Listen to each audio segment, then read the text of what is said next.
முதலில் தோன்றிய தமிழே என் மூச்சினில் கலந்த தமிழே தாய்க்கு நிகர் தமிழே இந்த தரணியே போற்றும் என் தாய்மொழியாகிய தமிழ் மொழியை வணங்கி அன்னையாய் தந்தையாய் என்னை அரவணைத்து காக்கின்ற அறிவு சுடரான ஆசானை வணங்கி ஏற்றுக்கொண்ட தலைப்பை ஏற்று பேச வந்துள்ளேன்.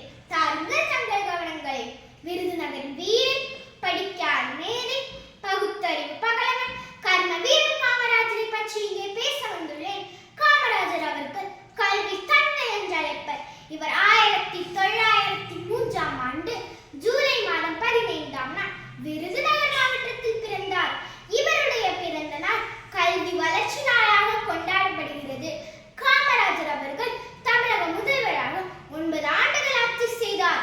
இவருடைய ஆட்சி தமிழகத்தின் பொற்காலம் என்று அழைக்கப்பட்டது. குழந்தைகள் படிப்பதற்காக அவர் போட்ட விதைதான் இன்று தமிழகத்தில் கல்வி சதவீத வளர்ச்சிக்கு காரணம். இலவச மதிய உணவு திட்டம், இலவச கல்வி திட்டம் போன்றவற்றை அறிமுகம் செய்தார். தமிழகத்தில் 13,000 பள்ளிகளை திறந்து வைத்தார். கல்வி கடித்து இவர் எடுத்துக்கொண்டது விவசாயம். இவரது ஆட்சியில் தான் பல அணைகள் கட்டப்பட்டன. பவானி திட்டம், பரம்பிக்குளம், பாலியாறு பாசன திட்டம், சாத்தனூர், மணிமுத்தாறு, அமராவதி, கிருஷ்ணகிரி, மேட்டூர் கால்வாய் திட்டம், காவிரி டெல்டா திட்டம், வைகை ஆறு போன்றவற்றை அறிமுகம் செய்தார். காமராஜரால் கட்டப்பட்ட மாத்தூர் தொட்டில் பாலம் ஆசியாவின் மிகப்பெரிய தொட்டில் பாலம் ஆகும். அம்பத்தூர், கோயம்புத்தூர், ஓசூர் போன்ற மாநிலங்கள் தொழில் நகரங்களாக வளர்வதற்கு அவருக்கு அடித்தளம் தான் காரணம்.